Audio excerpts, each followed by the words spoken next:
let the eyes close when he comes on. If you're asleep. And he's just drinking a pint. And you're going to start snoring.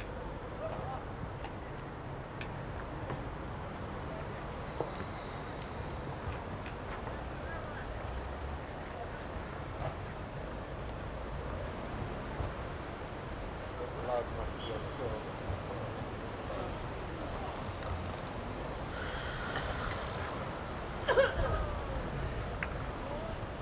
Laurie, when you're ready.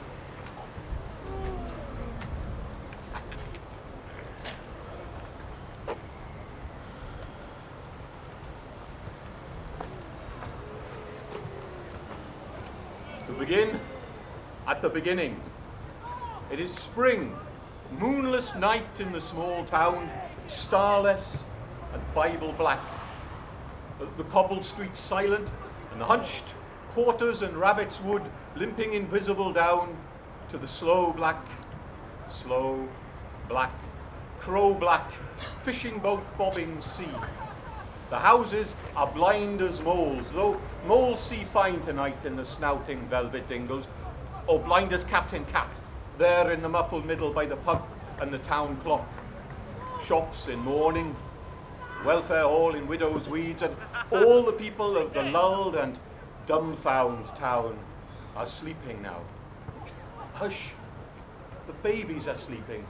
The farmers, the fishers, the tradesmen and pensioners, cobbler, school teacher, postman and publican, the undertaker, and the fancy woman.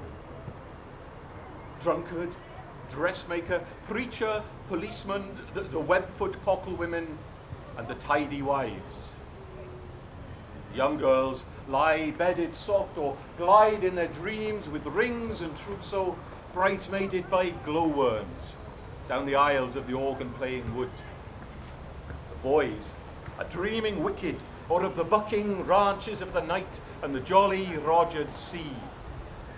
And the anthracite statues of the horses sleep in the fields, and the cows in the byres, and the dogs in the wet-nosed yards. And the cats nap in the slant corners, or lope sly, streaking and needling on the one cloud of the roofs.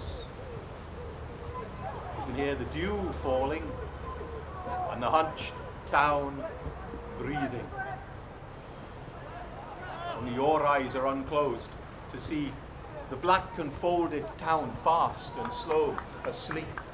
And you alone can hear the invisible starfall, the darkest before dawn, minutely dew-graced stir of the black, dab-filled sea, where the Arethusa, the curlew and the skylark, Zanzibar, Rhiannon, the rover, the cormorant and the star of Wales tilt and ride.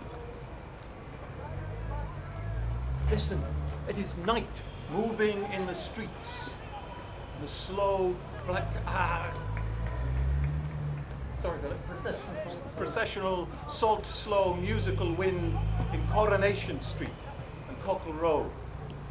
It is the grass growing on Claregib Hill, dewfall, starfall, the sleep of birds in Milkwood.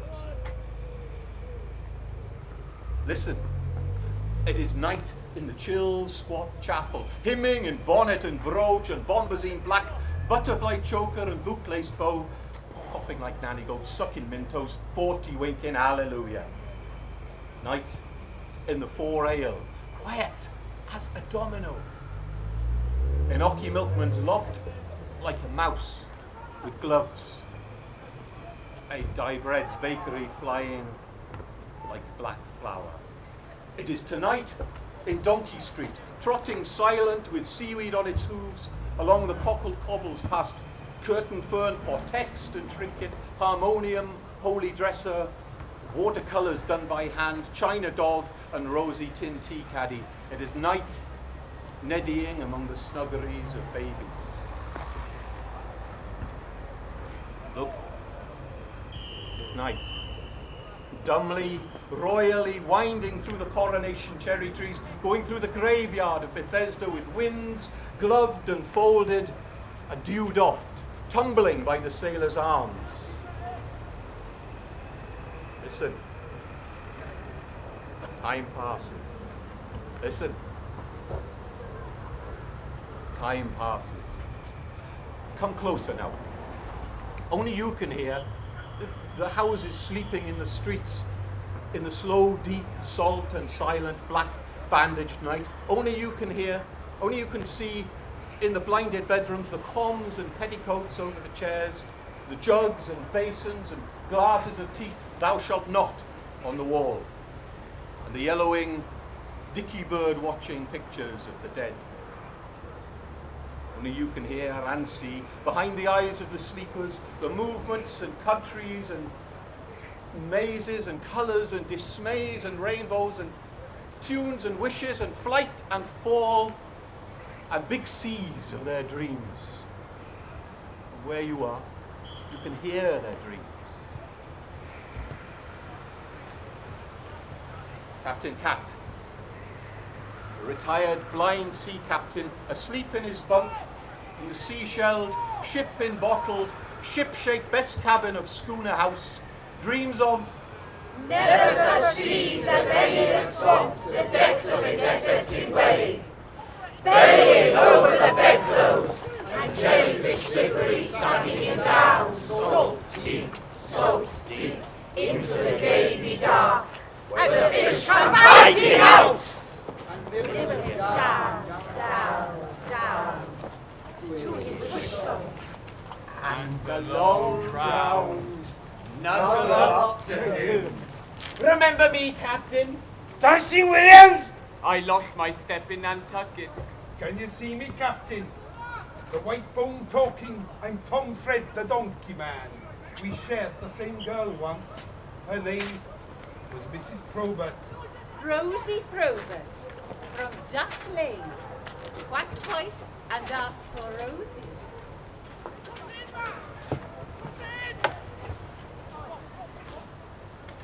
Alfred Pomeroy Jones. I'm dead. Hold me, Captain. I'm Jonah Jarvis. Come to a bad end, but very enjoyable. Alfred Pomeroy Jones, sea lawyer. Sung like a linnet. Found you with a flagon. Ground you with a flagon. Tattooed with mermaids. Thirst like a dredger. Died of blisters. This scarlet your ear hole is. Curly Bevan. Tell my auntie it was me that pawned the Ormolu clock. Aye, aye, Curly. Don't my missus? No, I never. I never done what she said. I never. Yes, they did. And who And brings who? coconuts? And who brings coconuts and shawls and parrots to my Gwen now? How's it above? Is there rum and lava bread? And bosoms and robins. Concertinas? Ebenezer's bell. Fighting and onions. And tiddlers in a jam jar. Buttermilk and whippets. Rockabye baby. Washing on the line. Old girls with a snug. And how's the tenors in Dolight? Who milks the cows in Milkwood? When she smiles, is there dimples? What's the smell of parsley? Oh, my dead dear! From where you are, you can hear in Cockle Row in the spring moonless night, Miss Price, dressmaker and sweet shop keeper, dream of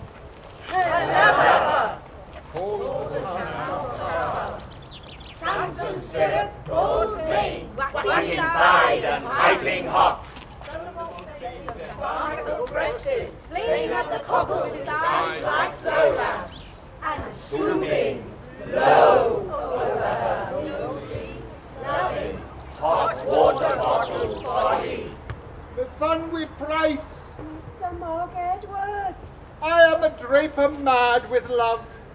I love you more than all the flannelette and calico, candlewick, dimity, crash, and merino, trousseau, creton, crepe, muslin, poplin, ticking and twirling, the whole cloth world of the world.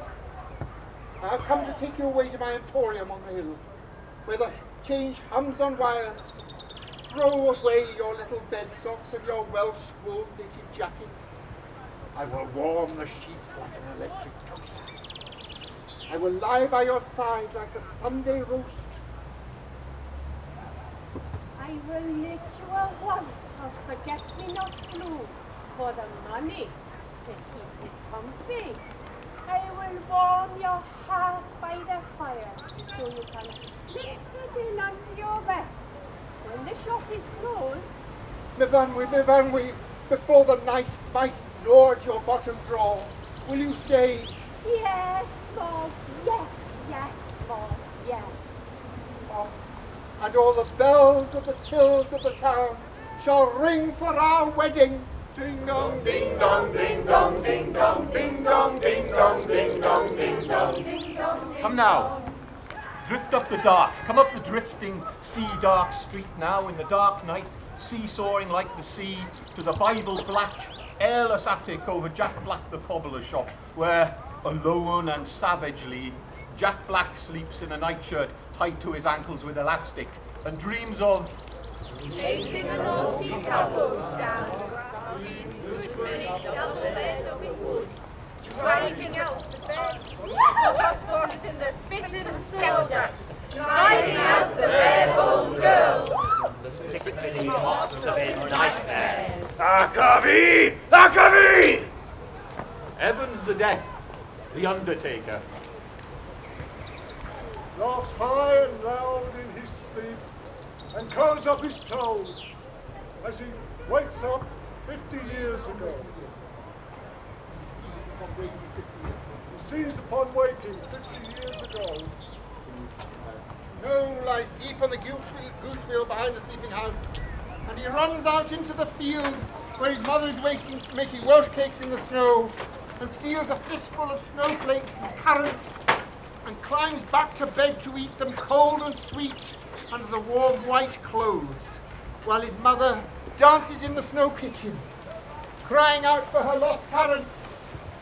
And in the little pig-kite cottage next to the Undertaker's lie, alone, the 17 snoring gentle stone of Mr. Waldo, rabbit catcher, barber, herbalist, cap doctor, quack, his fat pink hands, palms up over the edge of the patchwork quilt, his black boots neat and tidy in the washing basin, his bowler on a nail above the bed, a milk stout and a slice of cold bread pudding under the pillow. Dripping in the dark, he dreams of This little piggy went to market. This little piggy stayed at home. This little piggy had roast beef. This little piggy had none. And this little piggy went wee wee wee wee all the way home to Waldo? Waldo! Yes, Bloodwind, love? Oh, what will the neighbours say? What will the neighbours Poor Mrs. Waldo. what she puts up with. Never should have married. If she didn't have to, Same as her mother. well, there's a husband for you. As bad as his father. And you know where he ended? Up in the asylum. Crying for his ma. Every Saturday. Every Saturday. Has he got a leg? Hasn't got a leg. And carrying on. With that Mrs. Beatty Morris. Up in the quarry. Oh, I see the baby. He's got his nose. Oh, it makes my heart bleed. What he'll do for drink.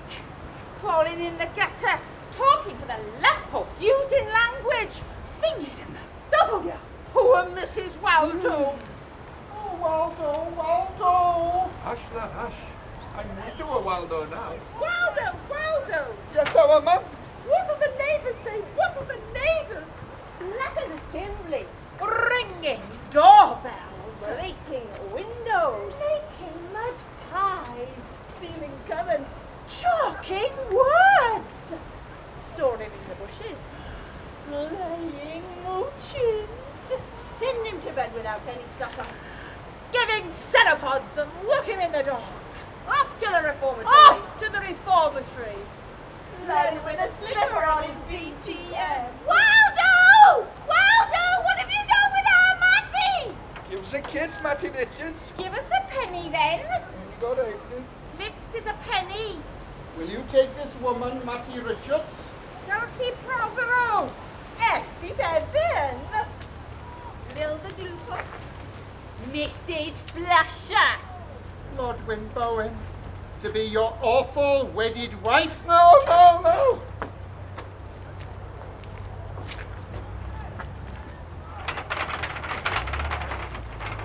now, in her iceberg white, holily laundered, crinoline nightgown, under virtuous polo sheets, in her spruced and scoured, dust-defying bedroom in Trig and Trim Bay View, a house for paying guests at the top of the town, Mrs. Ogmore Pritchard, widow, twice. Of Mr. Ogmore, linoleum, retired, and Mr. Pritchard, failed bookmaker, who, maddened by besoming, swabbing and scrubbing, the voice of the vacuum cleaner and the fume of polish, ironically swallowed disinfectant. Wakes in her rinsed sleep, fidgets in her rinsed sleep, wakes in a dream, nudges in the ribs, dead Mr. Ogmore, dead Mr. Pritchard, ghostly on either side.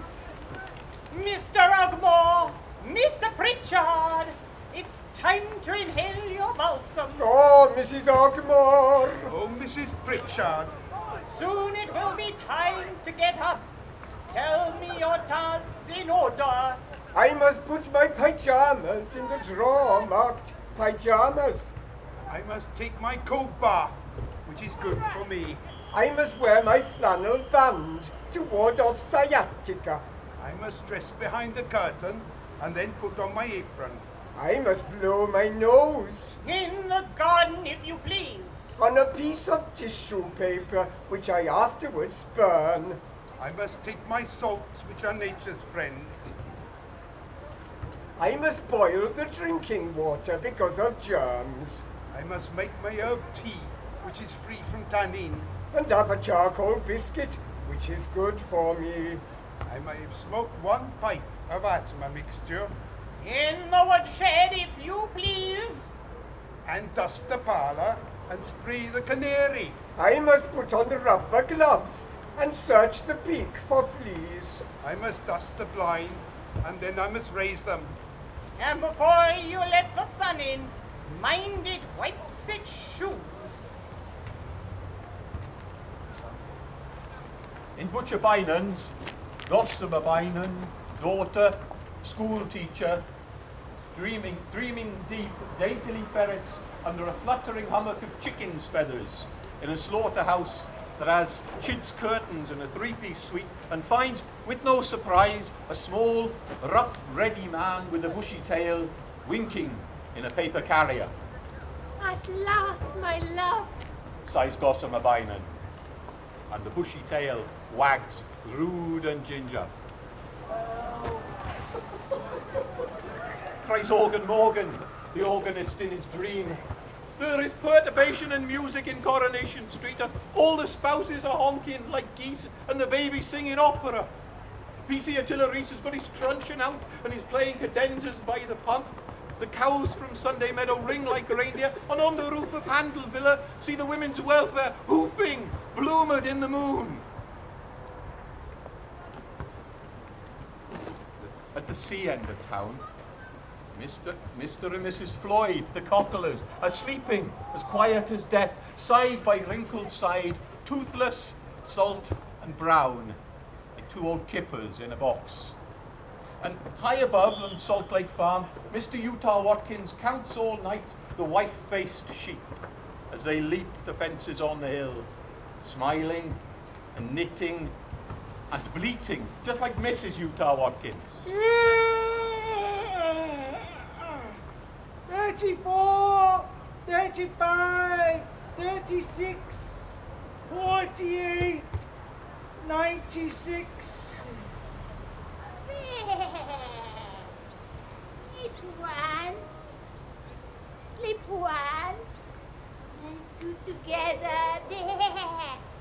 Pass the slip stitch over. Ocky Milkman, drowned asleep in Cockle Street, is emptying his churns into the Dewi River. Regard us at the cost. And weeping like a funeral.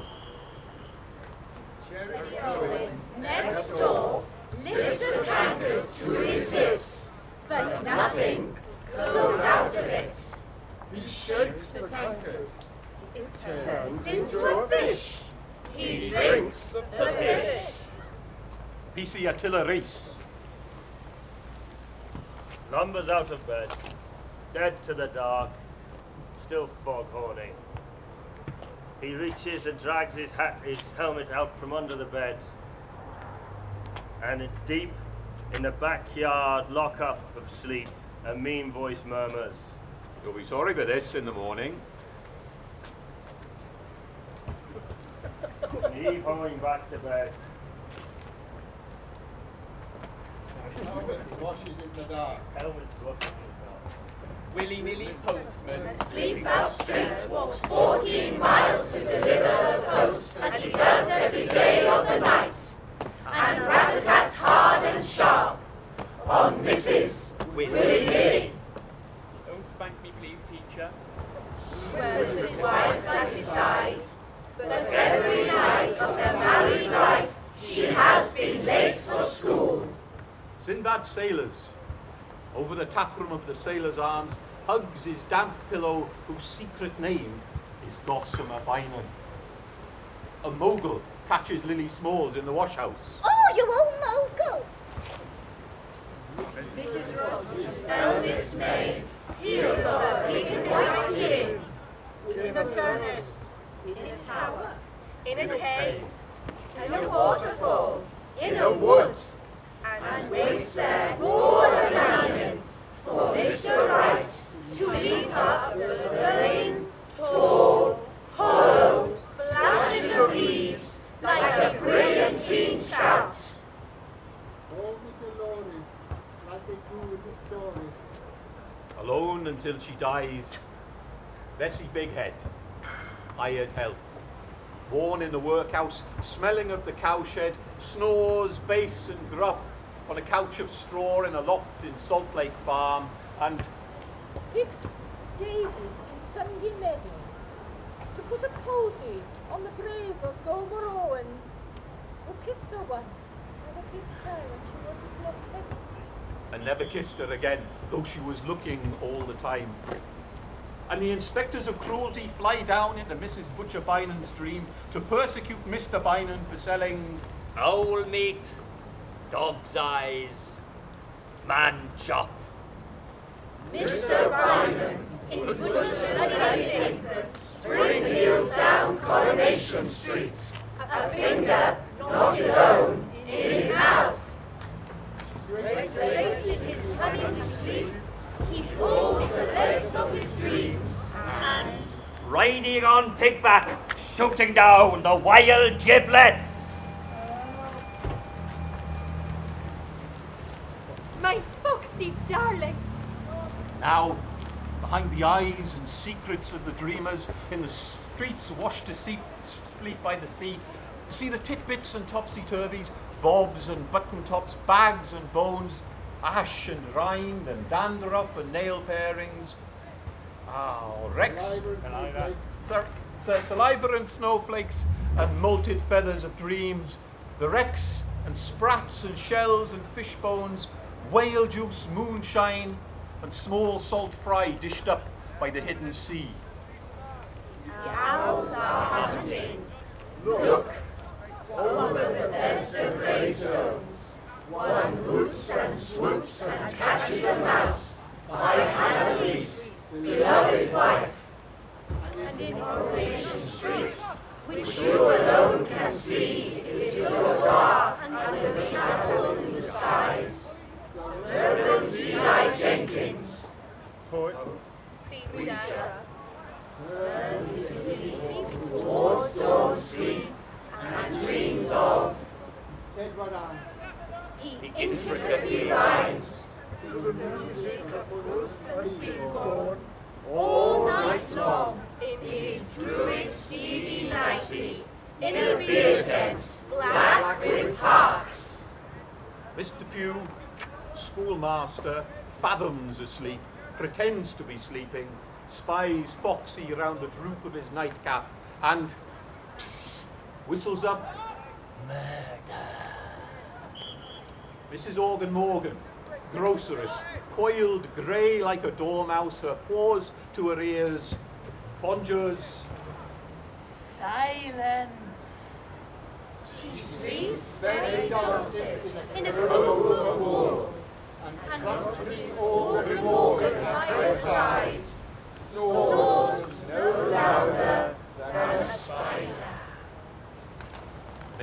sailors dreams of. The Garden of Eden. She comes in her smock frock and clogs.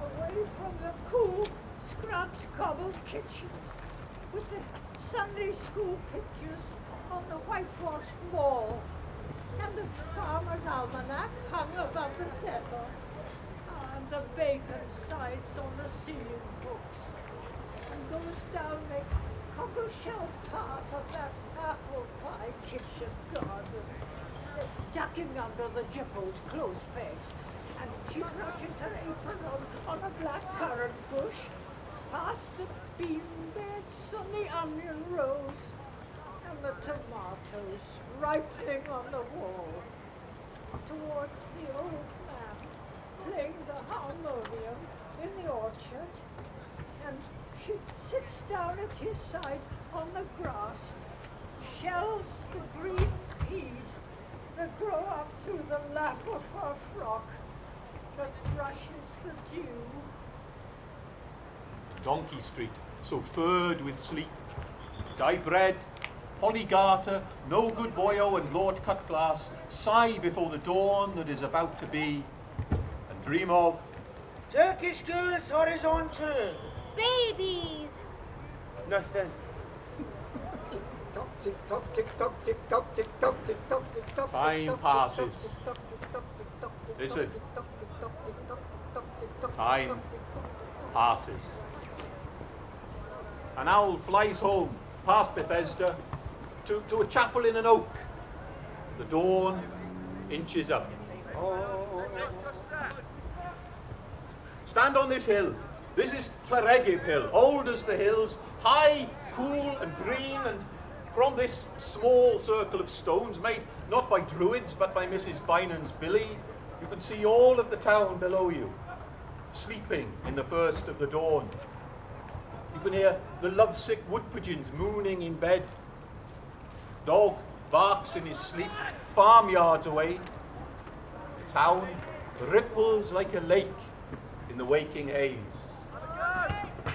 Less than 500 souls inhabit the 3 quaint streets and the few narrow bylanes and scattered farmyards that constitute this small, decaying watering place, which may indeed be called a backwater of life, without disrespect to its natives, who possess to this day a salty individuality of their own. The main street, Coronation Street, consists for the most part of humble 2-storied houses, many of which attempt to achieve some measure of gaiety by brinking themselves out in crude colours and by the liberal use of pinkwash, though there are remaining a few 18th century houses of more pretension, if on the whole in a sad state of disrepair. Though there is little to attract the hill climber, the health seeker, the sportsman, or the weekending motorist, the contemplative may, if sufficiently attracted to spare it some leisure hours, find in its cobbled streets and its little fishing harbour, in its several curious customs and in the conversation of its local characters, some of that picturesque sense of the past so frequently lacking in towns and villages which are kept more abreast of the times. The River Dewey is said to abound in trout, but is much poached. The one place of worship, with its neglected graveyard, is of no architectural interest. Principality of the sky lightens now over our green hill into spring morning, larked and crowed and belling. Bong, bong.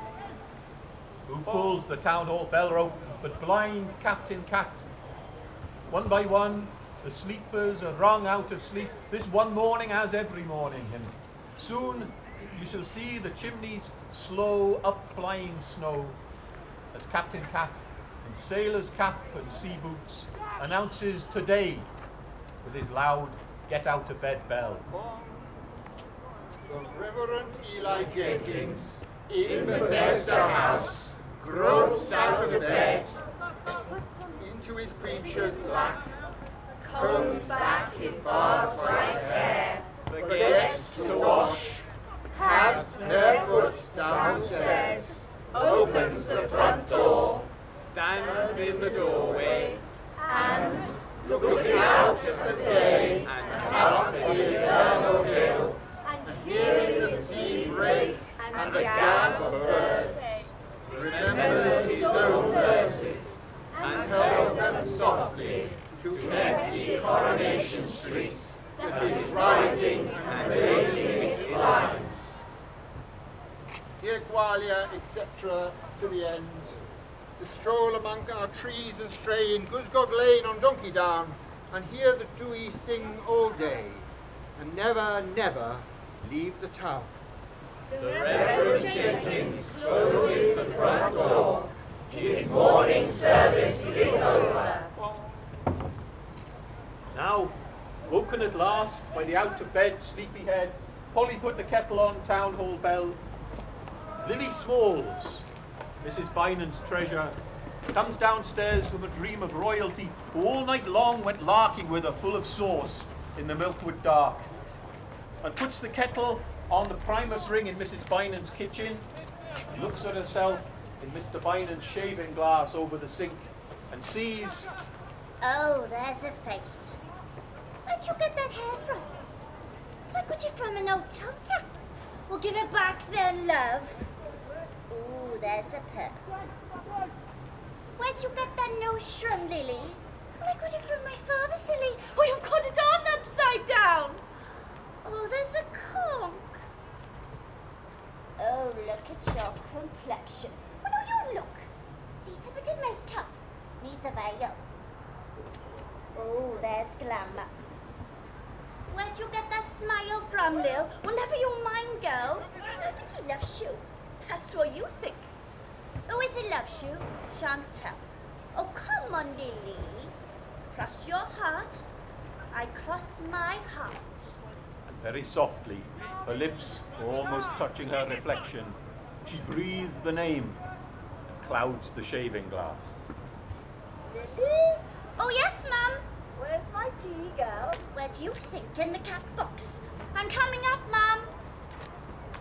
Mr. Pugh, the schoolhouse opposite, takes up the morning tea to Mrs. Pugh and whispers on the stairs, "Here's your arsenic and your wee killer biscuit. I throttled your parakeet and spat in the vases. I put cheese in the mouse holes. Here's your nice tea. Too much sugar? You haven't tasted it yet. Not too much milk, then. Has Mr. Jenkins said his poetry? Yes, dear. Then it's time to get up. Give me my glasses. No, not my reading glasses. I want to look out. I want to see... Lily Smalls the treasure. Down on her bare knees, swashing the front step. She tacked her dress in her bloomers. All the baggage. Easy artilleries, Off-broad, barge-booted, Something out of handcuff house, heavy black brown under his down helmet. He's going to address bodyguards, mark my words. What for, dear? For having babies. Lumbering down to the Drogheda Strand to see that the sea is still there. Mary Ann Sailors, opening her bedroom window over the tap room and calling out to the heavens, I'm 85 years, 3 months and a day. I will say this for her, she never makes a mistake. Morgan Morgan at his bedroom window, playing chords on the sill to the morning fishwife gulls who, heckling over Donkey Street, observe, Hey, Guy Brent, hurrying to the bakery, tucking in his shirt tails, doing up his waistcoat. Ping goes a button. Oh, I wish they'd sew them on. No time for breakfast. Nothing for breakfast. There's wife for you. Me, Mrs. Diebread one. Oh, Captain Sheldon. Oh, no old corset. Nice to be comfy. Nice to be nice. Oh, clogging on the cobbles to stir up a neighbour. Oh, Mrs. Sarah, have you got a loaf, love? Dye bread forgot the bread. Oh, there's a lovely morning. How's your boils today, then? Oh, isn't that good news then? Oh, it's nice to sit down. Mrs. Sarah. Me, Mrs. Dybread too, gypsy to kill in a silky scarlet petticoat above my knees. Dirty, pretty knees. See my body through my petticoat, brown as a berry. High heel shoes with one heel missing. Tortoiseshell comb in my long, slinky black hair. Nothing else at all but a dab of scent. Lolling Goldie in the doorway.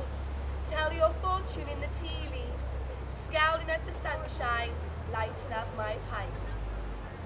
And me, Lord Cutglass, in an old frock coat of Eli Jenkins and a pair of postman's trousers from Bethesda Jumble, running out to empty slops. Oh, mind their rover, and running back in again.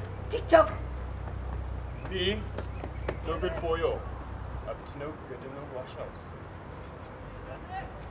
Me, the Fanwy Price in my pretty print house coat, deft at the washing line, dapper as a Jenny Wren, and then big pat back to my house for my crisp toast fingers, homemade plum, and butter pat. Me, Holly Garter, under the washing line. Oh, giving breast to my baby, giving breast in the garden to my bonny new baby. Nothing grows in our garden, only washing, and babies. And where's their fathers live, my love? Over the hills and far away. Oh, you're looking up at me now. I know what you are thinking, you poor little milky creature. You are thinking you're no better than you should be, Polly, and that's good enough for me. Isn't life a terrible thing? Thank God. Now, frying pans spit, kettles and cats purr in the kitchen, the town smells of seaweed and breakfast, all the way down from Bayview, where Mrs. Ogmore Pritchard, in smock and turban, big besomed to engage the dust, picks at her starchless bread and sips lemon rind tea, to Bottom Cottage, where Mr. Waldo, in bowler and bib, gobbles his bubble and squeak and kippers and swigs from the sauce bottle. Mary Ann Sailors, Praises the Lord who made porridge. Mr. Pugh, remembers ground glass. He juggles it on it. Mrs. Pugh, Next the salt cellar! Willy-nilly Postman, Downs his last bucket of black, brackish tea and rumbles out bandy to the clucking back, where the hens twitch and grieve for their tea-soaked sobs. Mrs. Willy-nilly, full of tea to her double chin brim, brews and bubbles over her covenant kettles on the hissing hot range, always ready to steam open the mail. the Reverend Eli Jenkins, Finds a rhyme and dips his pen in his cocoa. Lord Cutglass in his ticking kitchen, Scampers from clock to clock, with a bunch of clockies in one hand and a fish head in the other. Captain Cat in his galley, Blind, fine-fingered favours his sea frying. Mr. and Mrs. Cherry Owen in their Cockle Street room that is bedroom, kitchen, parlour and scullery, sit down to last night's supper of onions boiled in their overcoats and broth of spuds and bacon rind and leeks and bones. See that smudge over there? Right next to the picture of Auntie Blossom. That's where you threw the sago. Oh, and you missed me by an inch. I always miss Auntie Blossom too. Do you remember last night? In your reel, my boy, drunk as a deacon, with a big wet bucket and a fish frail full of stout. You up over the bucket you went, drawling and sprawling, and there was flagons and eels all over the floor. Was I wounded? Then you took off your trousers and you said, "Does anybody want to fight?" You overboard. You overboard. Give us a kiss. And then you sang Bread of Heaven, tenor and I always sing Bread of Heaven. And then you did a little dance on the table.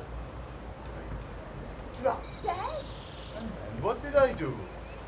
Then you cried, like a baby, and said you were a poor, drunk orphan with nowhere to go but the grave. And what did I do next, my dear? Then you did another little dance on the table. And you said you were my King Solomon Owen, and I was your Mrs. Shiva. And then? Then I got you into bed, and you snored all night like a booby. Move on the laugh. From Pine and Butcher's in Coronation Street, the smell of fried liver sidles out with onions on its breath. And listen, in the dark breakfast room behind the shop, Mr. and Mrs. Bynum, waited upon by their treasure, enjoy, between bites, their every morning hullabaloo. And Mrs. Bynum slips the gristly bits under the tassel tablecloth to her fat cat. She likes the liver, Ben. She ought to do best. It's her brother's. Oh, Lily, do you hear that? Yes, ma'am. We're eating postcards. Yes, ma'am. You cat butcher. It was doctored, Bind. What's that got to do with it? Monday we had moles. Oh! Tuesday otter. Wednesday shrews. Go on, Miss Bynum. He's the biggest liar in town. Oh, don't you dare call Mr. Bynum a liar. Everybody knows it, ma'am. Mr. Bynum would never tell a lie. Would you, Ben? No, Bess. And now I'm going out after the corgis with my little cleaver. Unformed. Up the street in the Sailors' Arms, Sinbad Sailors, grandson of Mary Ann Sailors, draws a pint in the sunlit bar. The ship's clock in the bar says 11:30. 11:30 is opening time. The hands of the clock have stayed still at 11:30 for 50 years. It is always opening time in the Sailors' Arms. Sailors' Arms is always Oh, open. here's to me, Sinbad. Sorry? Here's to me, Sinbad. Here's to me, Sinbad. Oh, sorry, that's me. All over the town. All over the town, babies and old men are cleaned and put into their broken prams and wheeled onto the sunlit cockle cobbles or out into the backyards under the dancing underclothes and left. A baby cries. I want my pipe and he wants his bottle. Right, school bell rings, ting-a-ling-a-ling, and the kids come in. They're not here tonight, obviously. Unless we have one of them. Noses are white, heads picked, hair combed, paws scrubbed, ears boxed, and the children shrilled off to school. Off they run, and no good boy who comes out as he leaves you. Fishermen grumble to their nets. No good boy who goes out to the dinghy Zanzibar. Ships the oars and drifts in the dark-filled bay. And lie on his back in the unveiled water among the crabs and lines. He looks up at the free sky. I don't know who's up there, but I don't care. Turns his head, looks up at Llanrhegiv Hill, and sees among green lathered trees the white houses, the strewn away farms, where farm boys whistle, dogs shout, cows low, but all too far away for him or you to hear. In the town, the shops squeak open. Mr. Edwards, butterfly collar and straw hat in the doorway of Manchester House, measures with his eye the dawdlers by for striped flannel shirts, shrouds, and flowery blouses, and bellows to himself in the darkness behind his eye. I love Miss Price. Syrup is sold in the post office. A car drives to market full of fowls, and a farmer. Milk churns stand at Coronation Corner like short silver policemen. And sitting at the open window of Schooner House, blind Captain Cat hears all the mourning of the town. This wasn't quite right, actually. You need to go back to your chorus group. This is too early. This bit is called Round the Pump, and you haven't got to it yet. Okay, this is now the children talking at the gate. Maggie Richards, Ricky Reese, Tommy Powell, Tommy Powell, our Sal, little Gerway, Billy Swansea was the dog's voice, one of Mr. Waldo's, Nasty Humphrey, Jackie with the sniff, where's Dickie's Albie and the boys from Tea Park? Perhaps they got the rash. Ow! Somebody's hit Maggie Richards. 2 to 1, it's Billy Swansea. Never trust a dog who barks. Right again, it's Billy. And the children's voices cry away.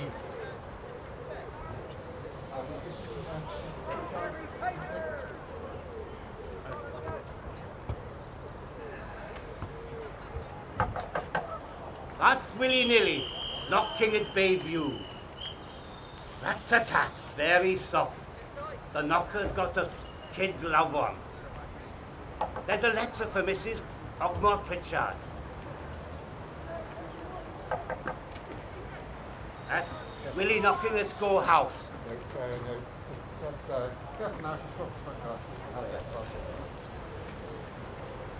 Careful now. She swabs the front glassy. Every step slippery as soap. Morning, Mrs. Ogmore Pritchard. Good morning, postman. Here's a letter for you, with stamped and addressed envelope enclosed, all the way from Bill's Wells. A gentleman wants to study birds. Oh, and can he have accommodation for 2 weeks and a bar? Vegetarian. No. You wouldn't know he was in the house, Mrs. Ogmore Pritchard. He'd be out in the mornings at the bang of dawn with his bag of breadcrumbs and his little telescope. And come home at all hours covered with feathers. I don't want persons in my nice clean rooms breathing all over my chairs. Cross my heart, he won't breathe.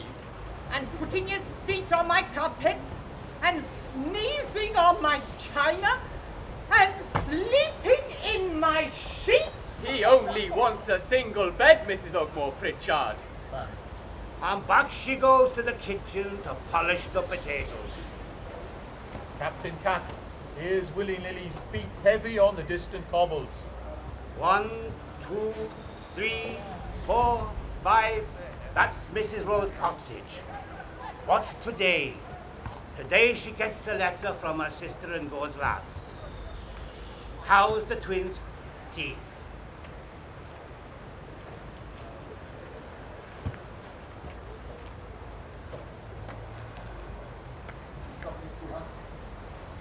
He's stopping a schoolhouse.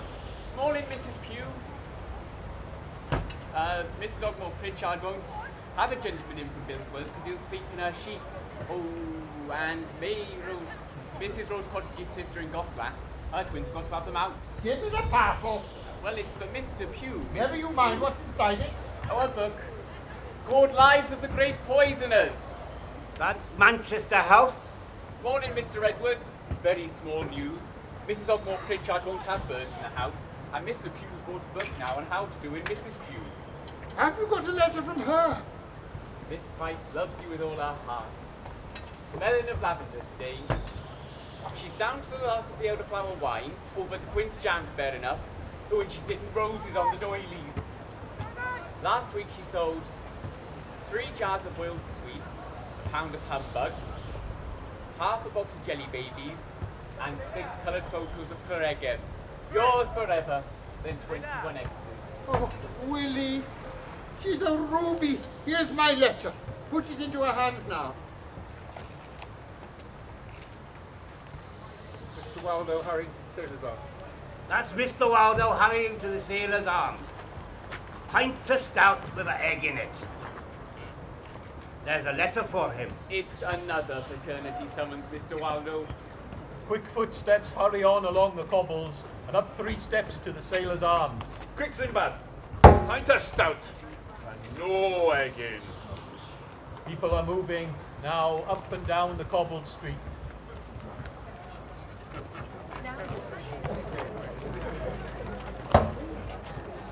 All women are out this morning.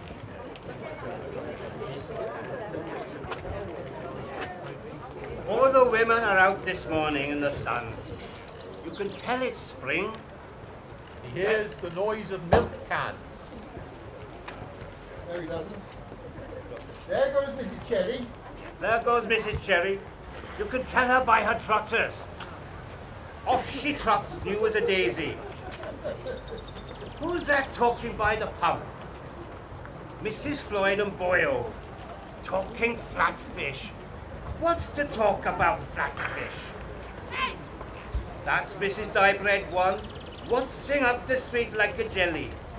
Every time she shakes, it's slap, slap, slap. Who's that?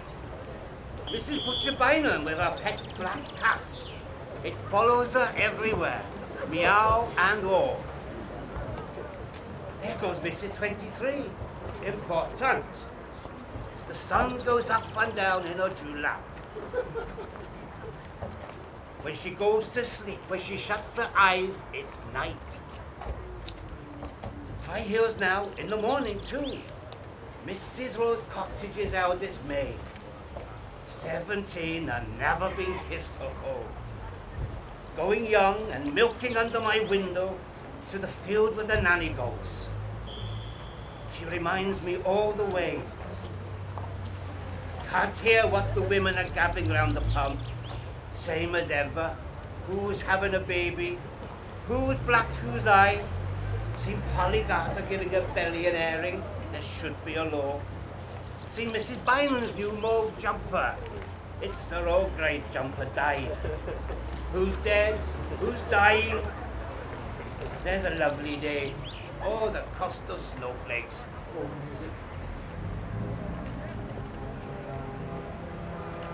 Morgan's at it early. You can tell it's spring. He hears the noise of milk cans. Hockey milkman on his round. I will say his milk's as fresh as a dew. Half dew it is. Snuff along, Hockey, watering the town. Somebody's coming. Now the voices round the pub. Can't hear somebody coming. Hush. There's a hush. You can tell by the noise of the hush. It's Polly Garter. Hello? Polly? Who's there? Me, love. That's Polly Garter. Hello, Polly, my love.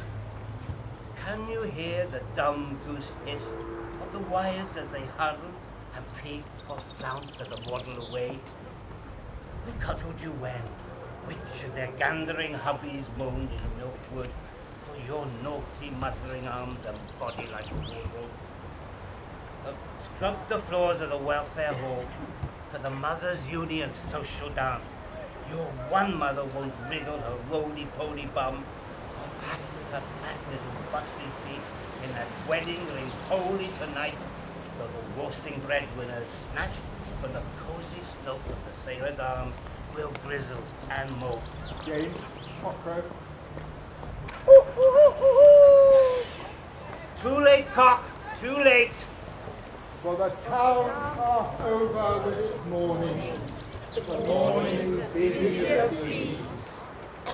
There's the clip-clop of horses on the sun-honeyed cobbles of the humming streets, hammering of horseshoes, gobble, quack and cackle, tom-tit twitter from the bird-ounce boughs, braying on Donkey Down. Milk churn's bell, tills ring, dogs shout, sheep sheep cough, the spring whinny and morning moo from the clog-dancing farms, and the gulls gab and rabble on the boat-bobbing sea, and the cockles bubbling in the sand. Scamper of sanderlings, curlew cry, crow caw, pigeon coo, clock strike, bull bellow, and the ragged gabble of the Bear Garden School, as the women scratch and babble in Mrs. Organ Morgan's general shop, where everything is sold. Custard, buckets, henna, rat traps, shrimp nets, sugar, stamps, confetti, paraffin, hatchets, whistles. Mrs. have more picture. Lord-de-da! Got a man in built Wells. Andy got a little telescope to look at birds. Willy-nilly said. Remember her first husband? He didn't need a telescope. He looked at them undressing through the keyhole. Andy used to shout, Tally-ho! But Mr. Oakman was a proper gentleman. Even though he had his collie. See Mrs. Butchervine on? She says Butchervine puts dogs in the mincer. Go on! He's pulling a leg. Now don't you dare tell her that. There's a dear. Or she think he's trying to pull it off and eat it. It's a nasty lot of beer when you come to think. Just look at that no-good boyo now. Too lazy to wipe his snout. And going out fishing every day and only ever brought back to Mrs. Samuels. Been in the water a week. And look at Ocky Milkman's wife, who nobody's ever seen. He keeps her in the cupboard with his empties. And think of Dired with 2 wives. One for the daytime, one for the night. Men are brutes on the quiet. How's Organ Morgan, Mrs. Morgan? You look dead beat. It's organ all the time with him. Up every night until midnight, playing the organ. I'm a martyr to music. Outside, the sun springs down on the rough and tumbling town. It runs through the hedges of Gusgog Lane, cuffing the birds to sing. Spring whips green down Cockle Row, and the shells ring out. Llaregib, this snip of a morning, is wild fruit and warm. The streets, fields, sands and waters, springing in the young sun. Now, I'm going to stop you. We've never done this. I want you to reform from here into your 3 distinct chorus groups. You may already be in them, but you're going to move to them again. So it's random movement. And as you move, I want you to say in unison, Evans the Deaf presses hard with black gloves on the coffin of his breast. His heart jumps out. Okay? That's a chorus unison move. You want to try that? I'll read it with you. Okay, move. Evans the Deaf presses hard with black gloves on the coffin of his breast, in case his heart jumps out.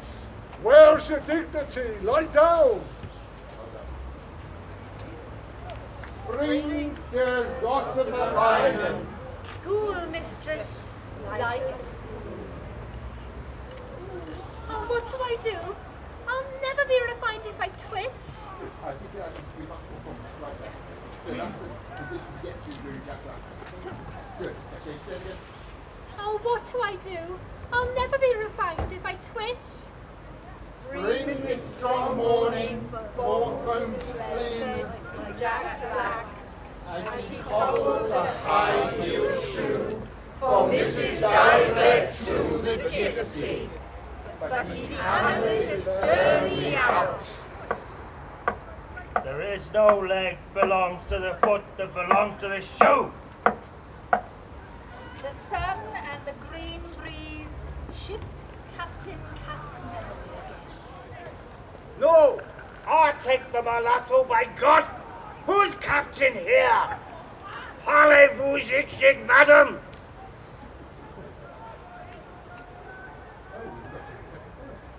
Marianne Sailors says very softly to herself as she looks out at the Llaregib Hill from the bedroom where she was born. It is spring in Llaregib, in the sun, and in my old age. This is the chosen land. And in willy-nilly the postman's dark and sizzling, damp, tea-coated, misty pygmy kitchen, where the spitting cat kettles throb and hop on the range, Mrs. Willy-nilly steams open Mr. Morg Edwards' letter to Miss Mevanwy Christ, and reads it aloud to Willy-nilly by the squint of the spring sun through the one sealed window running with tears, as the drugged and bedraggled hens at the back door whimper and snivel for the licorice bog-black tea. From Manchester House, Feregeb, sole proprietor Mr. Morg Edwards, late of Twith, linen draper, haberdasher, master tailor, costumier for West End negligee, lingerie, tea gowns, evening dress, trousseau, layettes, also ready to wear for all occasions. Economical outfitting for agricultural employment our speciality. Wardrobes bought. Among our satisfied customers, ministers of religion and JPs. Fittings by appointment. Advertising weekly in the Twith Bugle. Beloved Mevanwy Price, my bride in heaven. I love you, and together do us part, and then we shall be together forever and ever. A new parcel of ribbons has come from Carmarthen today, all the colours of the rainbow. I wish I could tie a ribbon in your hair, a white one, but it cannot be. I dreamed last night you were all dripping wet, and you sat on my lap as the Reverend Jenkins went down the street. I see you got a mermaid in your lap, he said, and he lifted his hat. He is a proper Christian, not like Cherry Owen, who said you should have thrown her back, he said. Business is very poorly.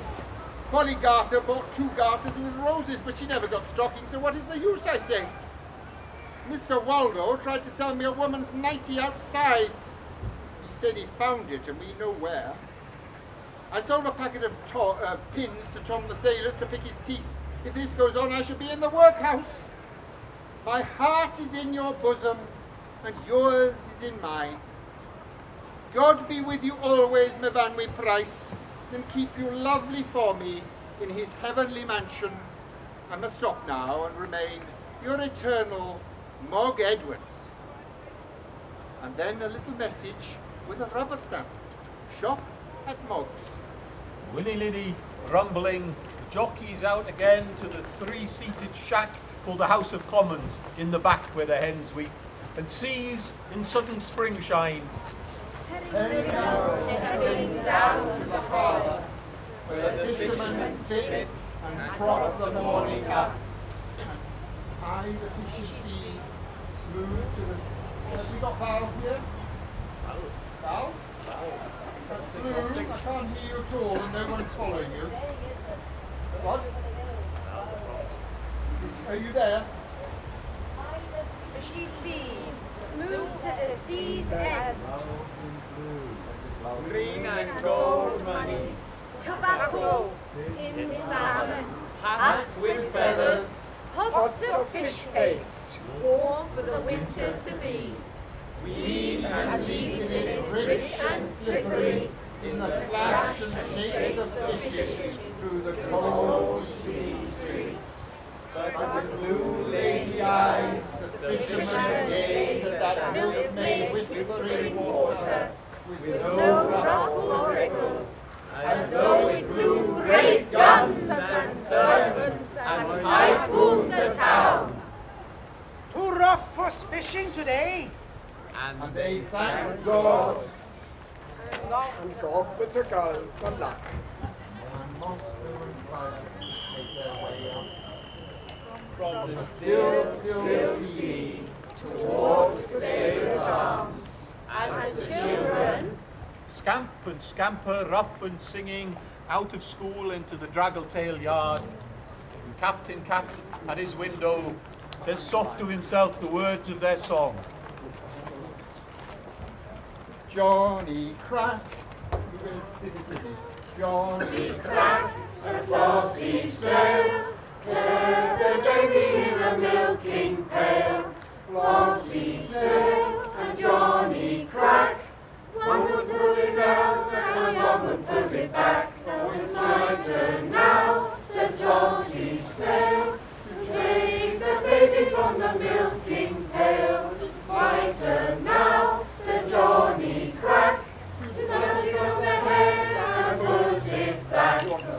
Johnny cried, and Flossie still kept the baby in a milking pail.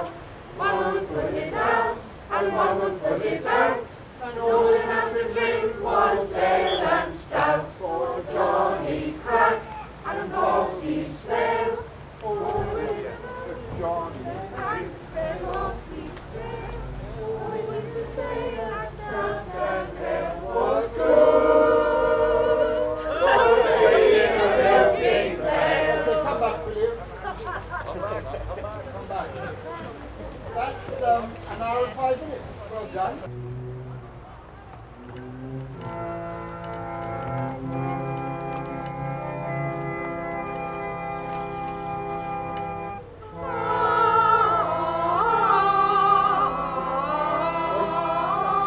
The music of the spheres is heard distinctly over Milkwood. It is the rustle of spring.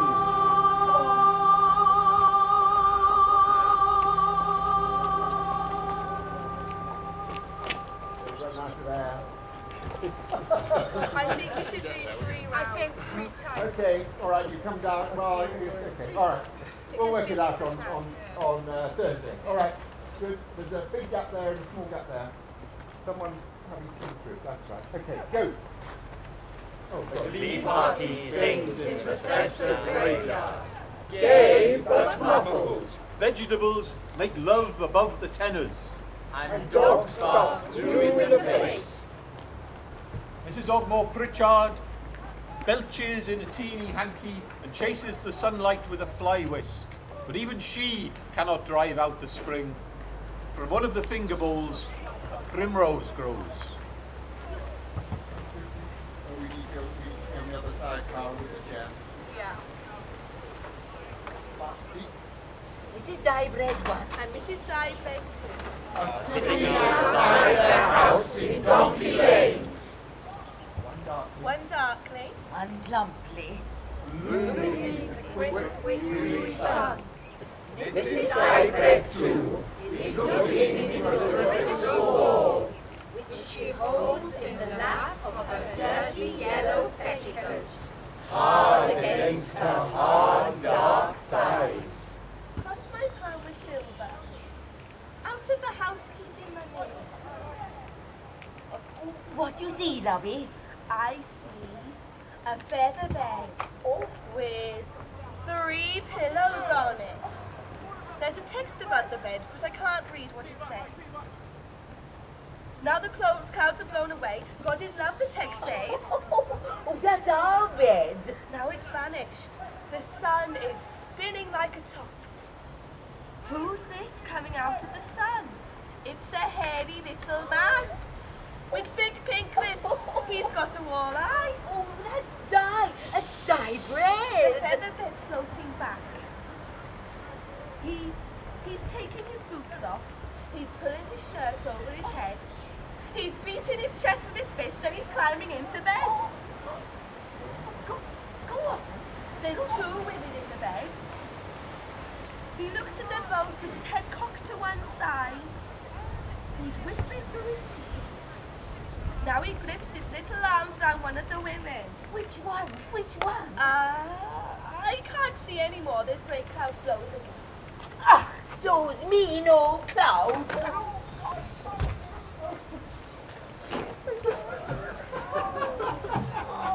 Sorry. Right, the morning door singing. The morning door singing is your cue. I was wrong on the cue sheet. The morning door singing is your cue for the town hall. So as soon as he says it, move, please. And huddle together. Morning is all singing.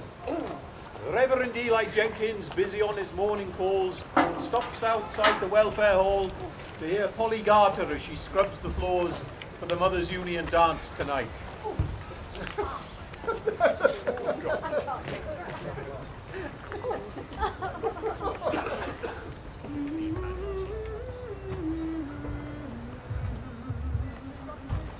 I loved a man whose name was Tom. He was strong as a bear and 2 yards long. And I loved a man whose name was Dick. He was big loved a man whose name was Harry. 6 feet tall and sweet as a cherry. But the one I loved best, awake or asleep, was little Willie Wee, and he's 6 feet deep. Oh, Tom, Dick and Harry were 3 fine men, and I'll never have such loving again. But little Willie Wee, who took me on his knee, little Willie Wee was the man for me.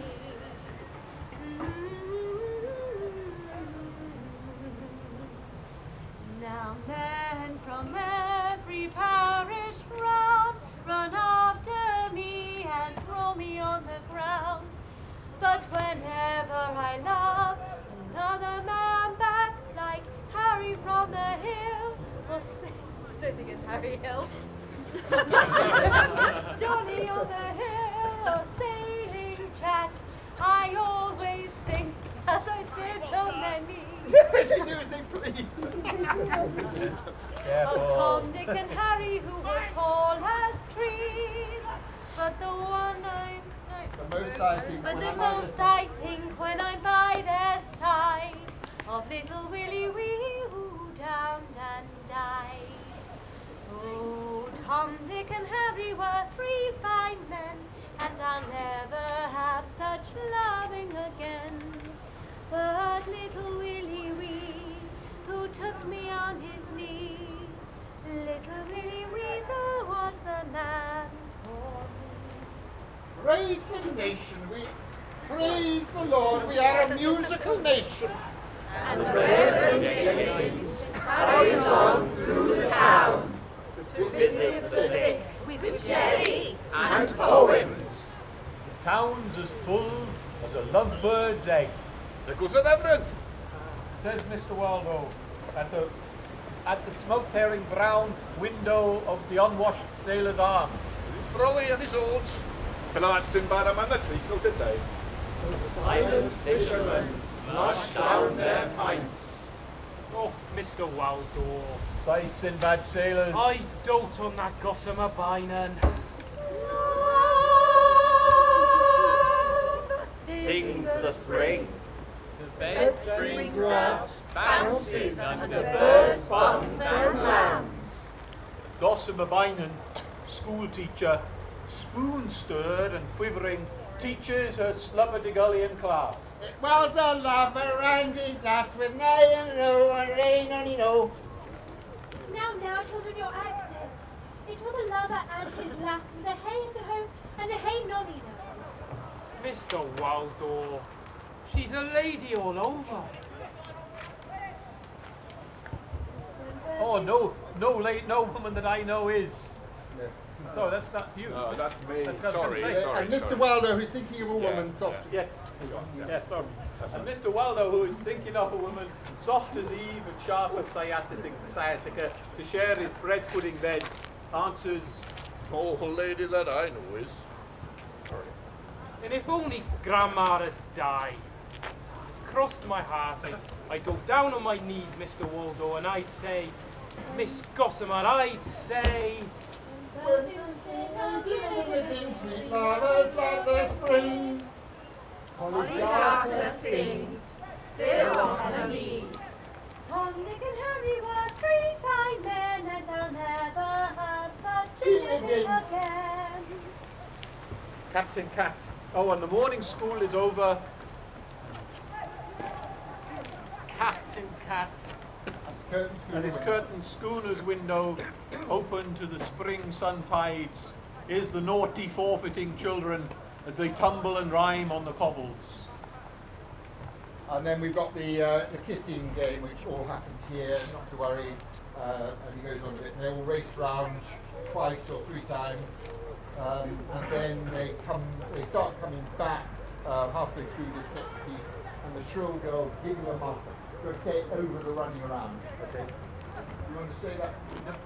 And the shrill girls giggle and master around him and squeal as they clutch and thrash, and he blubbers away downhill with his patched pants falling and his tear-splashed blush burns all the way, as the triumphant bird-like sisters scream with buttons in their claws, and the bully brothers hoot after him his little nickname, and his mother's shame, and his father's wickedness with the loose, wild, barefoot women of the hovels of the hills. It all means nothing at all, and howling for his milky mum, for a cowl and buttermilk, and cow breath and Welsh cakes, and the fat birth-smelling bed and moonlit kitchen of her arms. He'll never forget as he paddles blind home through the weeping end of the world. Then his tormentors tussle and run to the Cockle Street sweet shop, their pennies sticky as honey, to buy from Miss Mivangwi Price, who is cocky and neat as a puff-bosomed robin, and her small round buttocks tight as ticks. Gobstoppers big as wens that rainbow as you suck. Brandy balls, wine gums, hundreds and thousands, licorice, sweet as sick, nugget to tug and ribbon out like another red rubbery tongue, gum to glue in girls' curls, crimson cough drops to spit blood, ice cream cornets, dandelion burdock, raspberry and cherryade, pop goes the weasel, and the wind. Gossamer Island, high heels out of school.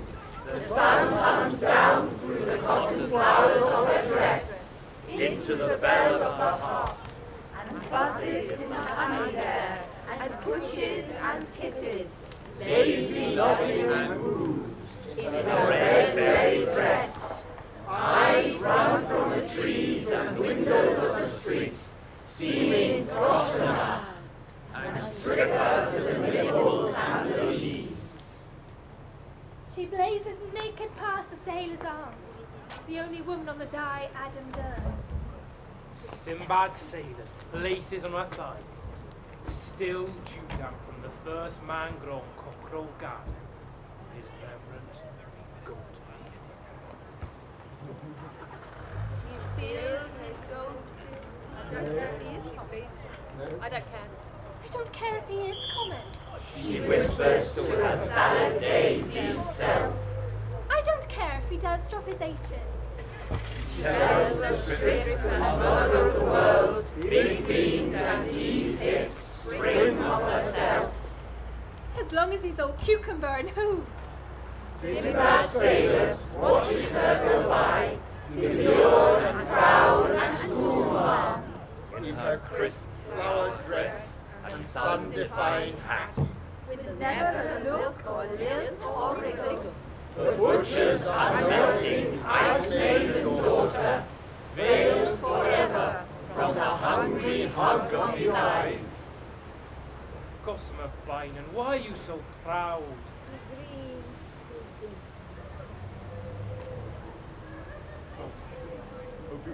Oh, beautiful, beautiful Gossamer Bee. I wish that you were for me. I wish that you were not so educated. She feels his goat beard tickle her in the middle of the world, like a tuft of wiry fire, and she turns in a terror of delight, away from his wits and whispering conflagration, and sits down in the kitchen to a plate heaped high with chips and the kidneys of lambs. In the blind-drawn, dark dining room of schoolhouse, dusty and echoing as a dining room in a vault, Mr. and Mrs. Pugh are silent over cold, grey cottage pie. And Mr. Pugh reads, as he forks the shroud meat in, from Lives of the Great Poisoners. He has wrapped a plain brown paper cover round the book. Slyly, between slow mouthfuls, he side-spies up at Mrs. Pugh, poisons her with his eye, and goes on reading. He underlines certain passages and smiles in secret. Persons with manners do not read at table, says Mrs. Pugh. She swallows a digestive tablet as big as a horsepill, washing it down with clouded pea soup water. Some persons were brought up in pigsties. Pigs don't read at table here. Bitterly, she flicks dust from the broken cruet. It settles on the pie in a thin, gnat rain. pigs can't read, my dear. I know one who can. Alone in the hissing laboratory of his wishes, Mr. Pugh minces among bad vats and jeroboams, tiptoes through spinneys of murdering herbs, agony dancing in his crucibles, and mixes, especially for Mrs. Pugh, a venomous porridge, unknown to toxicologists, that will scald and viper through her until her ears fall off like figs, her toes grow big and black as balloons, and steam comes screaming out of her navel. You know best, dear, says Mr. Pugh, and quick as a flash he ducks her in rat soup.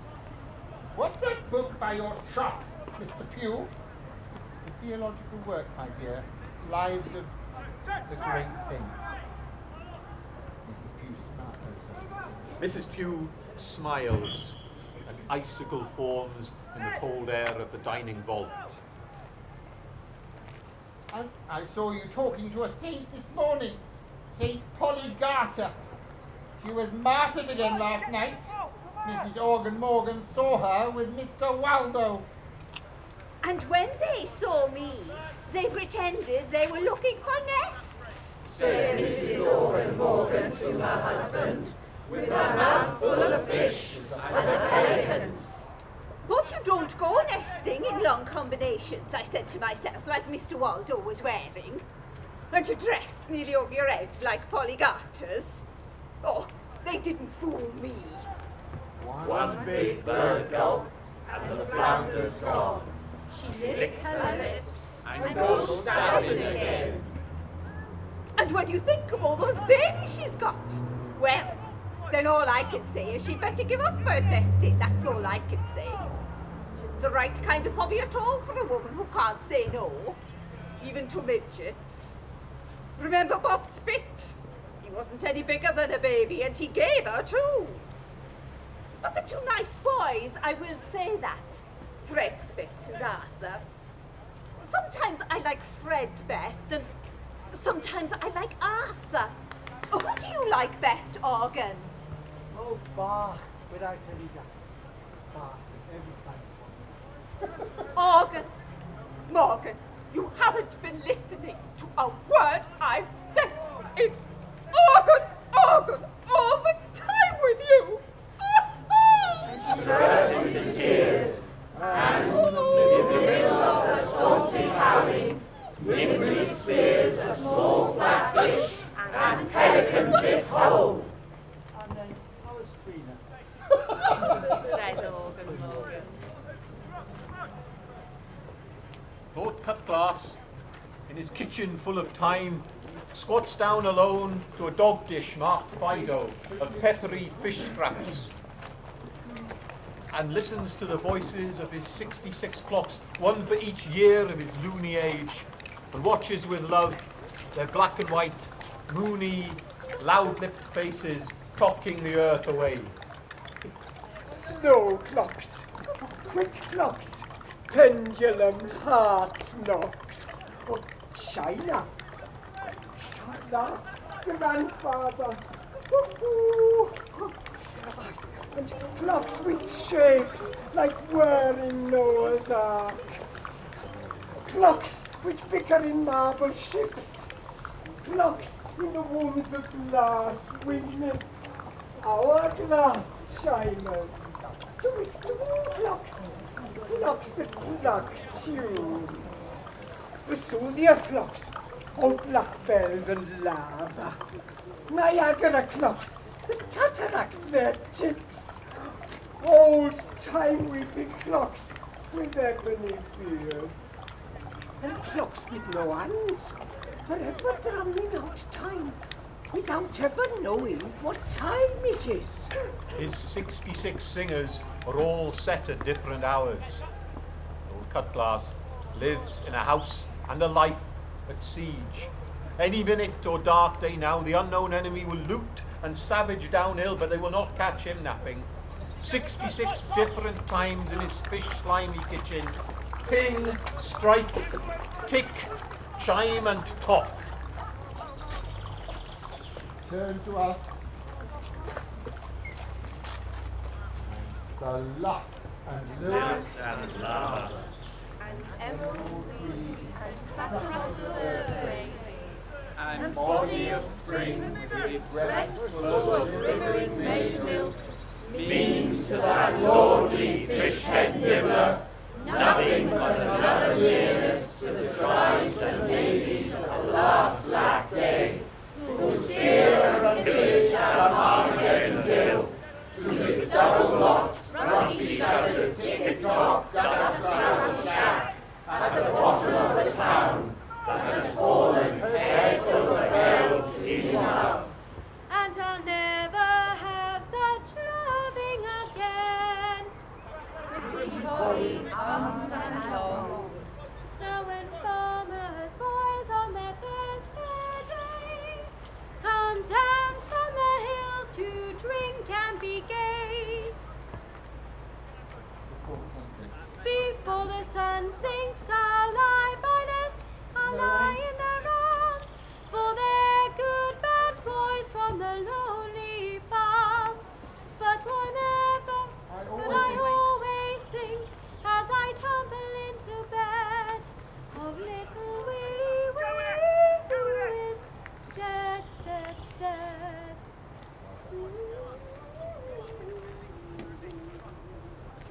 Sunny, slow, lulling afternoon yawns and moons through the dozy town. The sea lolls, the laps, and idles in with fishes sleeping in its laps. The meadows, still as Sunday, the shut-eye tasseled bulls, the goat and daisy dingles nap happy and lazy. The dumb duck ponds snooze, clouds sag and pillow on Clareggy Hill. Pigs grunt in a wet wallow bath and smile as they snort and dream.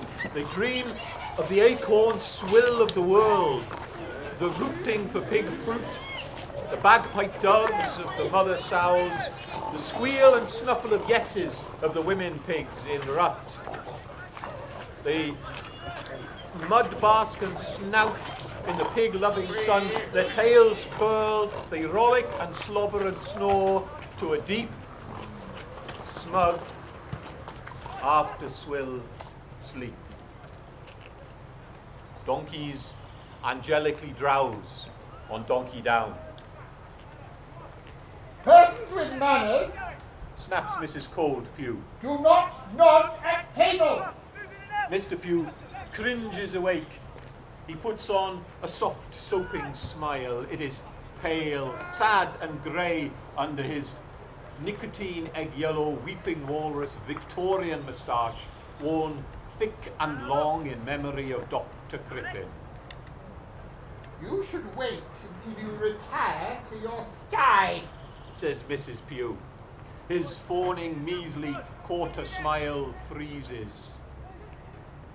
Sly and silent, he foxes into his chemist's den, and there, in a hiss and prussic circle of cauldrons and phials brimful with pox and the Black Death, cooks up a fricassee of deadly nightshade, nicotine, hot frog, cyanide, and bat spit for his stalactite hag and bed nag of a poker-backed nutcracker wife. I beg your pardon, my dear. He murmurs with a wheedle. Back you go. 3 steps back on murmurs with a wheedle. Captain Cat, at his window thrown wide to the sun and the clippered seas he sailed long ago, his eyes were blue and bright. Slumbers and voyages, earringed and rolling. I love you, Rosie Probat, tattooed on his belly. He brawls with broken bottles in the folk and babel of the dark dock bars, roves with a herd of short and good time cows in every naughty port, and twines and souses with the drowned and blousy-breasted dead. He weeps as he sleeps and sails. The tears run down his grog-blossom nose. One voice of all he remembers most dearly as his dream buckets down. Lazy, early Rosie with the flaxen thatch, whom he shared with Tom Fred the donkey man, and many another seaman. Clearly and near to him, speaks from the bedroom of her dust. In that gulf and haven where fleets by the dozen have anchored for that little heaven of the night. But she speaks to Captain Napping Cat alone. Mrs. Probert. From Duck Lane, Jack. Quack twice and ask for Rosie. It's the one love of the sea life that was sardined with women. What seas did you see, Tomcat, Tomcat, in your sailoring days long, long ago? What sea beasts were in the wavery green when you were my master? I'll tell you the truth. Seas barking like seals. Blue seas and green. Seas covered with eels and mermen and whales. What seas did you sail, old whaler, when on the blubbery waves between Frisco and Wales? You were my bosun. As true as I'm here, dear. You, Tom Cat's tart. You landlubber, Rosie. You cozy love. My easy as easy. My true sweetheart. Seas green as bean. In the seal barking moon. What seas were rocking, my little deckhand? My favourite husband in your sea boots and hunger. My duck, my whaler, my honey, my daddy, my pretty sugar sailor, with my name on your belly when you were a boy long, long ago. I tell you no lies. The only sea I saw was the seesaw sea with you riding on it. Lie down. Lie easy. Let me shipwreck in your thighs. Knock twice, Jack, at the door of my grave, and ask for Rosie. Rosie Probert. Remember her. She is forgetting. The earth which filled her mouth is vanishing from her. Remember me. I have forgotten you. I am going into the darkness of the darkness forever. I have forgotten that I was ever born. Look! There's a child to her mother as they pass by the open window of Schooner House. Captain Cat is crying. Captain Cat is crying. Come back, come back. Come back, come back. Of the silences and echoes of the passages of the eternal night. He's crying all over his nose. The child says to her mother. The child and mother move on down the street. He's got a nose like strawberries. The child says, and then she forgets him too. She sees in the still middle of the blue-bagged bay no good boyo fishing from the Zanzibar. No good boy getting 3 pennies yesterday for past pudding. The child tells her mother, Much farther Boyle catches a well-known corset. It is all he has caught all day. Bloody funny fish. Mrs. Diebread too. Gypsies up in his mind so high, dressed only in a bangle. She's wearing a nightgown. Would you like this nice wet corset, Mrs. Diebread too? No, I won't. A bite of my little apple? He offers with no hope. She shakes her brass nightgown and he chases her out of his mind. And when he comes gusting back, there in the bloodshot centre of his eye, a geisha girl grins and bows in a kimono of rice paper. I want to be good, Boyle, but nobody let me. He sighs as she writhes politely. The land fades, the sea flocks silently away, and through the warm white cloud where he lies, silky, tingling, uneasy eastern music undoes him in a Japanese minute.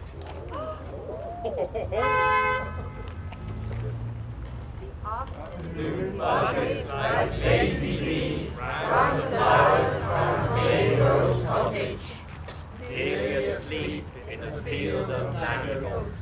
who hum and gently but the sun. She blows love on a puffball. He loves me, he loves me not. He loves me, he loves me not. He loves me, the dirty old fool. Lazy she lies alone in clover and sweet grass. 17 and never been sweet in the grass. The Reverend Eli Jenkins, inky in his cool front parlour or going room, tells only the truth in his life work. Population, main industry, shipping, history, topography, flora and fauna of the town he worships in. The White Book of Llanrheadr. Portraits of famous bards and preachers, all fur and wool from the squint to the kneecaps, hang above him heavy as sheep, next to faint lady watercolours of pale green milkwood, like a lettuce salad dying.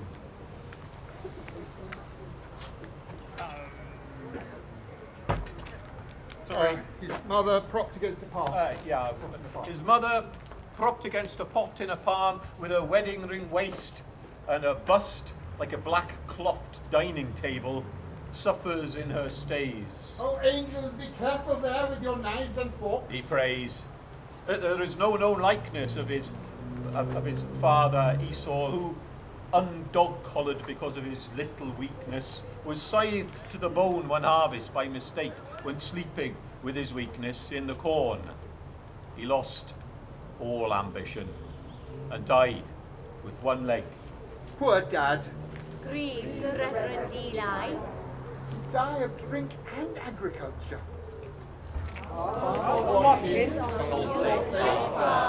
Hates his cattle on the hill as he holds them into milking.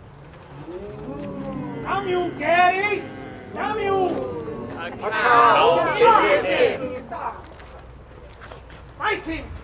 Fight him to death! He shouts to his dead dog, who smiles and licks his hands. Go him! Sit on him, Daisy! He bawls to the cow, who barks him with her tongue. And she uses gentle words.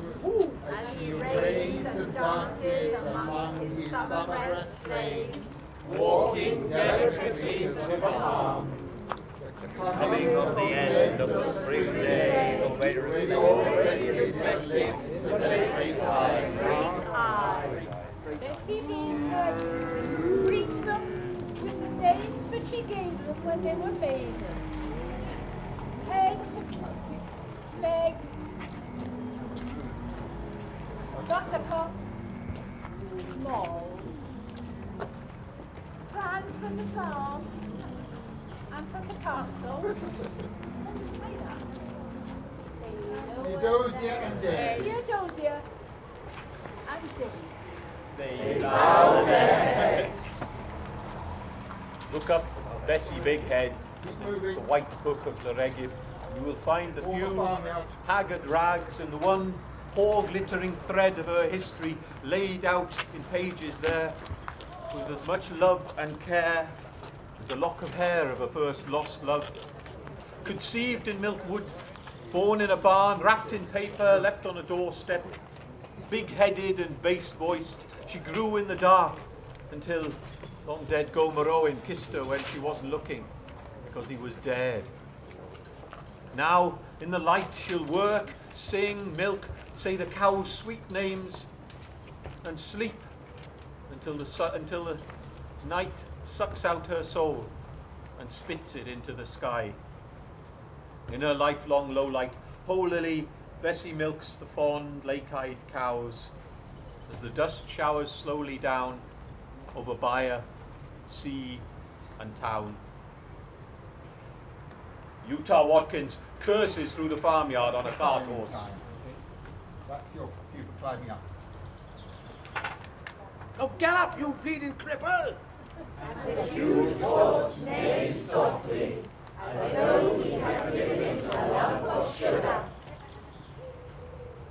town is dusk. Each cobble, donkey, goose and gooseberry street is a thoroughfare of dusk.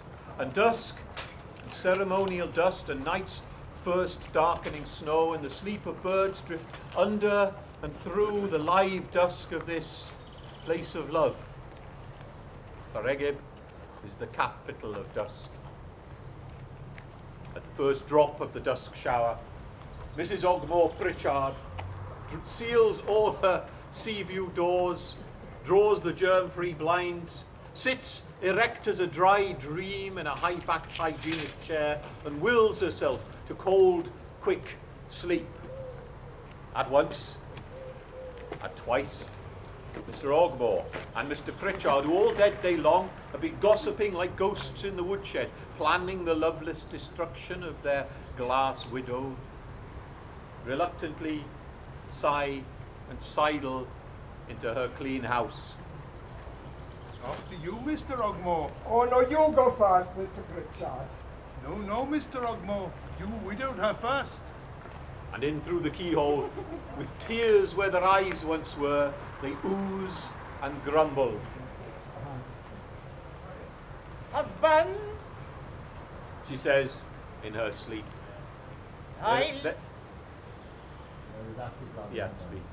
There is acid love in her voice for one of the two shambling phantoms.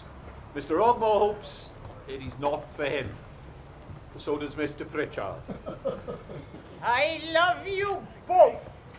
Oh, Mrs. Ogmore! Oh, Mrs. Pritchard! Soon it will be time to go to bed. Tell me your tasks in order. We must put our pajamas into the poor Mark's pajamas. And then you must take them off. Down in the dusky town, grey rose cottage, still lying in clover. Listens to the nanny goats chew. Draw circles of lipstick round her nipples. And fast. I'm a bad lot. God will strike me dead. I'm 17. I'll go to hell. She tells the goats. You just wait. I'll sing till I blow up. She lies deep, Waiting for the worst to happen. The goats champ and sneer. And at the doorway of Bethesda House, the Reverend Eli Jenkins recites to Llanrheadr Hill his sunset poem. Every morning when I wake, and etc. right to the end, to say goodbye, but just for now. Jack Black prepares once more to meet his Satan in the wood. He... Oh, too fast, Jack. He grinds his teeth, hands out torches, closes his eyes, climbs into his religious trousers, the flies sewn up with cobbler's thread, pads out, torched and Bibled, grimly, joyfully, to the already sinning dusk. Off to Gomorrah. And Billy Smalls is up to no good oil in the wash house.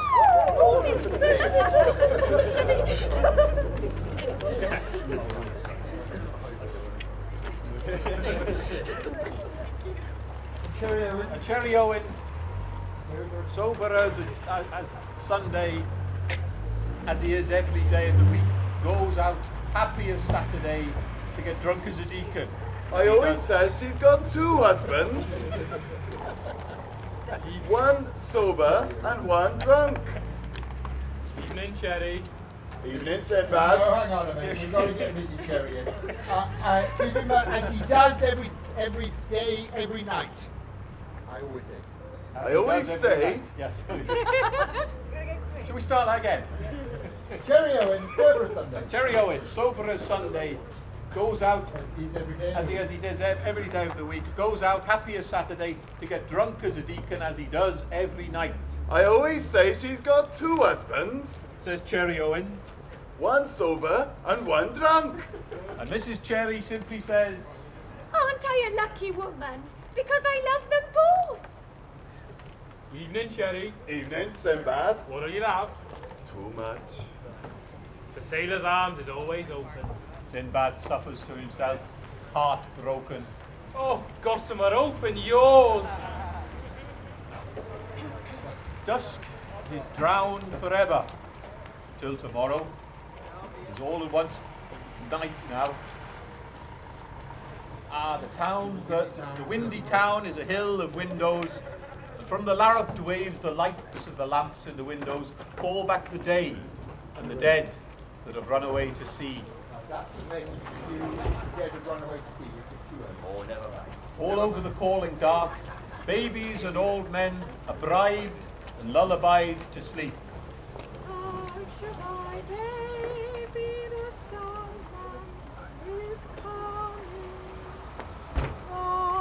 By grandpa in the treetop, when the wind blows, the cradle will rock. When the bough breaks, the cradle will fall. Down will come grandpa, whiskers and all. All their daughters cover up the old unwinking men like parrots, and in their little dark, in the lit and bustling young kitchen corners, all night long they watch, beady-eyed, the long night through in case death catches them asleep. Unmarried girls, alone in their bridal bedrooms, powder and curl for the dance of the world. They make in front of their looking glasses haughty or come-hithering faces to the young men in the street outside, leaning on lampposts. at the lamplit leaning corners.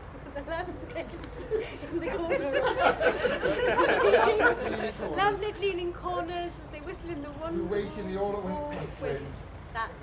No, just say it because they've got to their cue. Who wait in the all at once wind. Who wait in the all at once wind as they woof and whistle. Drinkers in the sailors' arms, drink to the failure of the dance. Down with washing and skipping. Dancing isn't natural. Righteously says Cherry Owen, who is just down 17 pints of flat, warm, thin, Welsh bitter beer. A farmer's lantern glitters, a star on the Raragold hillside. Laregib Hill, writes the Reverend Jenkins in his poem room. Laregib Hill, that mystic tumulus, the memorial of peoples that dwelt in the region of Laregib before the Celts left the land of summer, and where the old wizards made themselves a wife out of flowers. Mr. Waldo, in his corner of the sailor's arms, sings. In Pembroke City, when I was young, I lived by the castle quay. 6 a week was my wages for working for the chimney sweep. 6 gold pennies he gave me, not a farthing more or less, and all the fare I could afford was parsnip gin and watercress.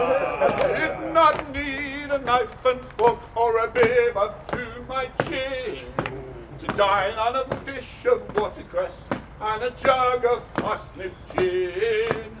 Did you ever hear a grubbing boy to live so cruel cheap on grub that has no flesh and bones, and liquor that makes you weep?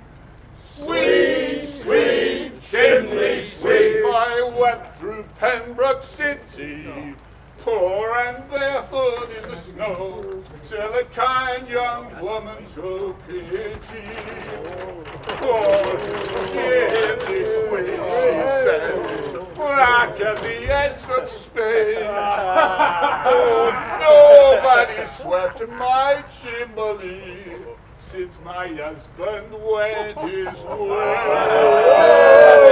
So come and sweep my chimney, come and sweep my chimney. She sighed to me with a blush. Come and sweep my chimney, come and sweep my chimney. Bring along your chimney brush.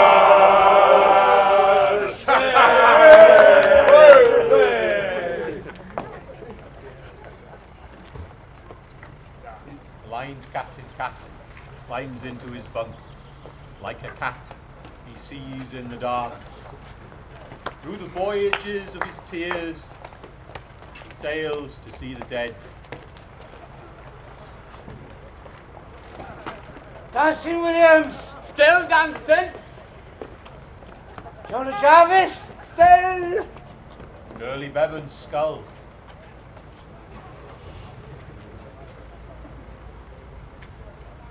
Rosie. My God. She has forgotten dying.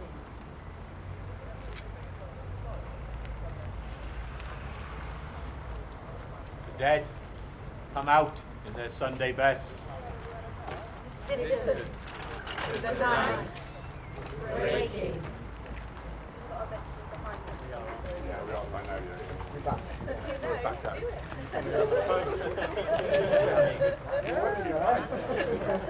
Morgan Morgan goes to chapel to play the organ.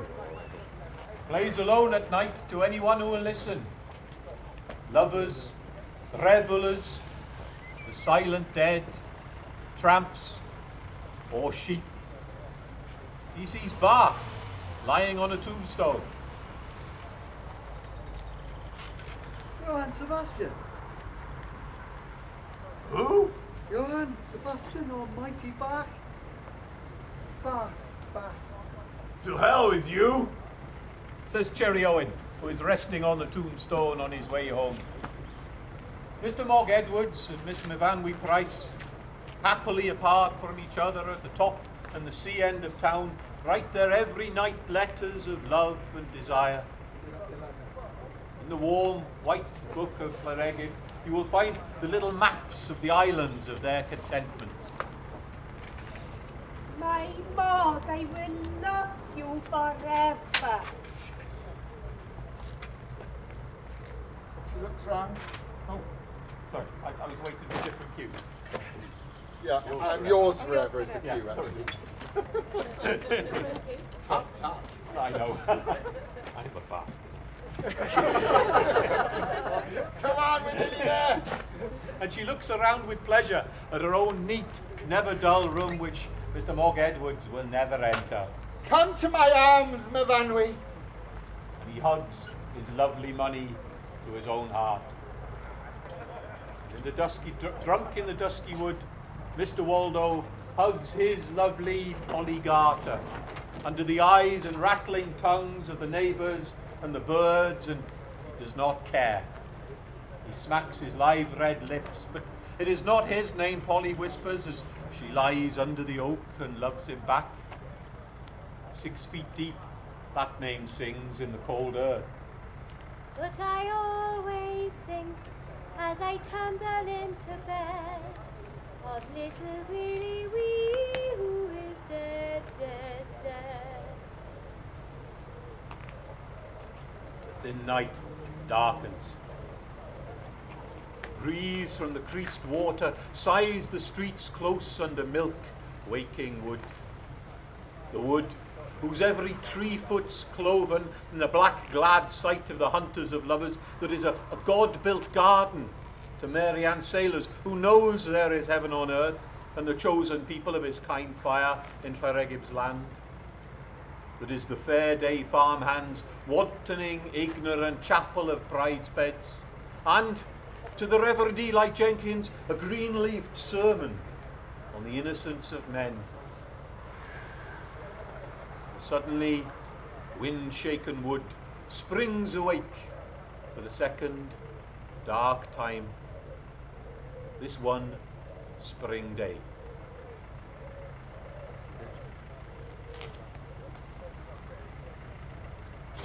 Well, I'm going to clap you. Thank you, that was amazing. Considering